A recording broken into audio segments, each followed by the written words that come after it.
Katulad ng tinakbo ng kanyang karera, naging bukas na aklat din sa publiko ang weight loss journey ni megastar Sharon Cuneta. Nakita ang minsang paglobo ng kanyang katawan at aminadong napabayaan niya ito.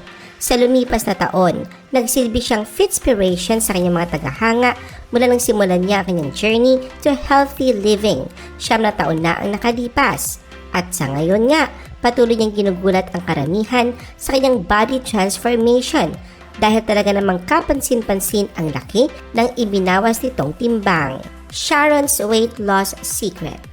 Sa pagbaba ng timbang at pagbalik sa dating kurba ng kanyang katawan, aminado ang megastar na matagal niyang pinagtrabahuhan ang pagpapapayat na kanyang sinimulan noong January 2016.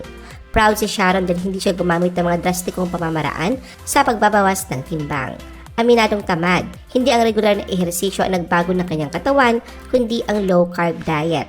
Kung mag-workout man daw siya ay hanggang treadmill lang at minsan na nagsiswimming. Ayon kay Sharon, dumaan na siya sa iba't ibang klase ng dieta. Kabilang na nga rito ang mga hindi malusog na crash diet kung saan ay palagi bumabalik ang timbang at mas malaki pa kesa sa nawalang timbang. Dahil dito, tumigil siya sa mga crash diets at napansin niyang mas mahirap tanggalin ang rebound weight. Ngunit ang dieta na mababa sa carbohydrates at mataas sa protein ang talaga naman daw tumulong at naging epektibo para sa kanya. Paglilinaw ni Sharon, hindi niya lubos na iniiwasan ang carbohydrates sa kanyang dieta. Binawasan lamang niya ito at nasanay na siya.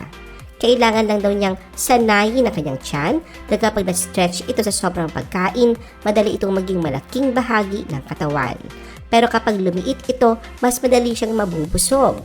Sanay din daw siya na ginagawang kanin ang gulay mula pa noong bata siya at nagpapasalamat na hindi siya mahilig sa mga matatamis na pagkain at inumin at maging sa kanin. Ngunit ang isa sa talagang iniiwasan niya raw ay tinapay at aminadong ito ang kanyang weakness. Sa kanyang ongoing weight loss journey, ibinahagi ni Sharon ang prosesong tinatawag niyang kain-ibon. Anya nakakatawang tanong raw palagi ng mga tao ay kung paano ka pumayat, pero sa halip na ganun daw ang itanong, ay dapat daw na ginagawa o iniisip ay kung paano ka tumaba. Paliwanag niya na siya ay tumaba dahil sa sobrang pagkain. Halimbawa raw na sa halip na masatisfy sa isang slice ng cake, ang ginagawa ay dinadamihan pa ang pagkain na hindi naman pala kailangan. Katunayan na nag-uumpisa pa lang ay on and off ang kanyang diet. Kapag may nakita nga raw siyang pagkain na hindi niya kinain, naroon ang pag-spoil niya sa sarili at napapatanong paano kung mamatay siya kinabukasan ay hindi man nandun niya tikman ang naturang pagkain. Kaya naman ang ginawa niya ay natuto siyang magbawas ng kinakain at ito daw ang pinaka-effective sa kanya ngayon. Ayon kay Sharon, kapag nasanay raw kasi ang tiyan na palaging puno, tiyak na mahihirapang magdieta. Paunti-unti nga raw, kahit pa mag 6 times a day pa siyang kumain, basta small meals lang. Minsan ay tikim-tikim lang na anya, parang kain-ibon. Anya sa oras na masanay ang tiyan sa konti na lang, konti na rin ang hahanapin mong pagkain. Hindi naman ikinailan ni Sharon na minsan nag-crave siya at pinagbibigyan ang sarili, pero disiplinado. Hindi din niya tinitimbang ang sarili dahil parang nadi-discourage siya kapag nadagdagan siya ng 1 o 2 pounds. Kahit na hindi alam ang timbang, sinabi ni Sharon na nakikita niya ang mga resulta na kanyang pagtsatsaga tuwing nasusuot niya ang mga bagong damit. Kapag namimili siya ng bago at napapansin niyang ang dating sukat na kanyang ginagamit ay masyado ng malaki para sa kanya. Para sa megastar, ang sekreto ay lahat ng bagay ay kailangang nasa moderation. Sharon's weight loss journey is a commitment to herself. Determinadong pumayat, nagkaroon si Sharon ng commitment sa sarili kung saan ay nagpasya siyang magsimula ng mas malusog na pamumuhay. Nang tumuntong sa edad na 50, dito na niya inumpisahan ang kanyang weight loss journey. Ayon sa megastar, napagtanto daw niya na ang pagbabawas niya ng timbang ay para rin sa kanyang kalusugan. Maraming araw ang umaasa sa kanya at ayaw niyang mawala na lamang bigla dahil sa heart attack, lalo pat ang taas ng blood pressure niya noon. Dala ng takot ay dinadahan-dahan niyang alagaan ang kalusugan. Sinabi din ni Sharon na ayaw niyang mawala ng mga mahahalagang karanasan katulad ng pagnanais na maabutan pang lumalaki ang kanyang mga anak at makalaro ang kanyang mga magiging apo sa hinaharap kung saan ay kaya pa niyang makipagsabayan sa habulan sa mga ito. Paliwanag ni Sharon, kapag ginagawa mo ang isang bagay para sa ibang tao o dahil sa ibang dahilan, hindi ito magtatagal. Kaya naman kinailangan niyang kausapin ang sarili at sinasabing kaya mo to. Bukod dito, gusto rin daw niya maging inspirasyon sa mga kababaihang nawawala na ng pag-asang pumayat kaya nagpursige siyang mag-diet. Bagamat ang dahilan ng kanyang pagpapapayat ay health reason at bonus na nga lang daw na maganda kang tingnan sa screen, hindi itinanggi ng megastar na bilang aktres, nakaramdam din siya ng guilt na na-failed niya ang kanyang mga fans, gayong alam naman daw niyang iniidolo siya ng mga ito. Ayon kay Sharon, kung hindi siya artista, hindi raw siya magiging vain. Ibinahagi niya na tumagal siya na napakaraming taon na labis ang timbang at naging obese dahil sa pakiramdam niyang kontento siya sa kanyang buhay. Ngunit sa kabila ng kanyang kasiyahan, malungkot siya dahil hindi na niya magawa ang mga bagay na mahal niya tulad ng pag-arte. Gusto niya raw na maging proud sa kanya ang mga Sharonians kapag pinapanood siya at makitang excited sila. Lahat pa ni Sharon, kung gusto maging leading lady, kailangan magmukha ka ding leading lady. Sharon on dealing with weight bashers. Bagamat may mga pumupuri sa nakitang determinasyon ng megastar na pumayat, kasabay naman ito ay mga batikos na kanyang natatanggap. Naging biktima siya ng weight bashing, ngunit palagi siyang tumayo laban sa mga ito.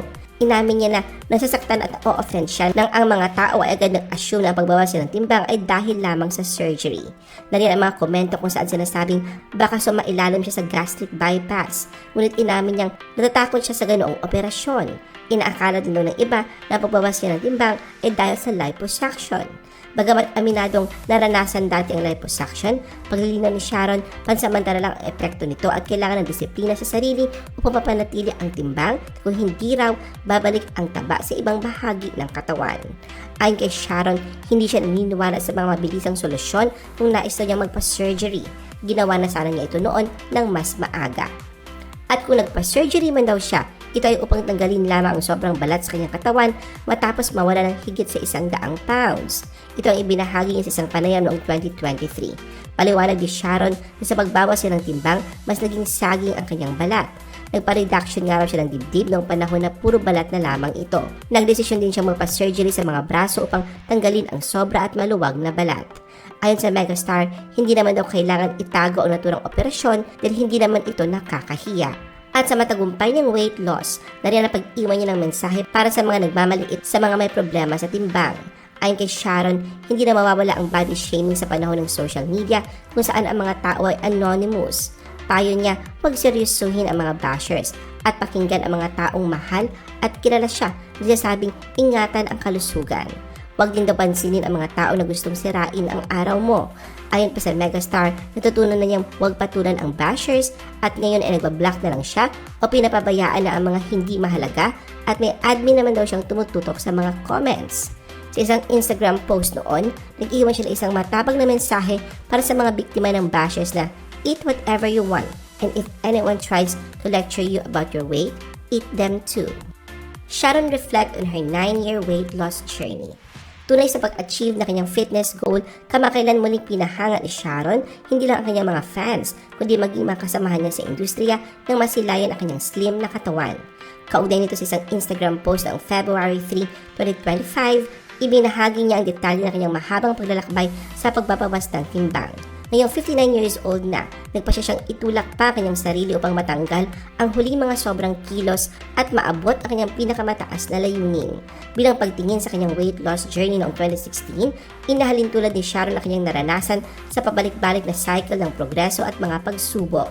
Habang tinatanong ng mga tagahanga ang kanyang diet at fitness plan, ibinahagi niya na ang pagbaba ng kanyang timbang ay pangunahing dulot ng mga nakasanayan niyang pagkain. Kalakip nga nito ay ang larawan ng kanyang meal plan, ngunit agad din niyang pinaalalahanan ang mga followers na maging responsable sa kanilang weight loss journey at sinabing magpakonsulta muna sa doktor bago subukan ang parehong diet. Ibinahagi rin ni Sharon ng isang kwento kung paano nasaksihan ng mga kaibigan niya sa industriya ang kanyang mga matinding dieting habits. Matapos sa mailalim sa mga matinding diet plans upang simulan ang kanyang fitness journey, napagtanto daw niya na ang mabilis na pagbaba ng timbang ay may kasamang mga panganib tulad ng saging skin at hindi malusog na itsura.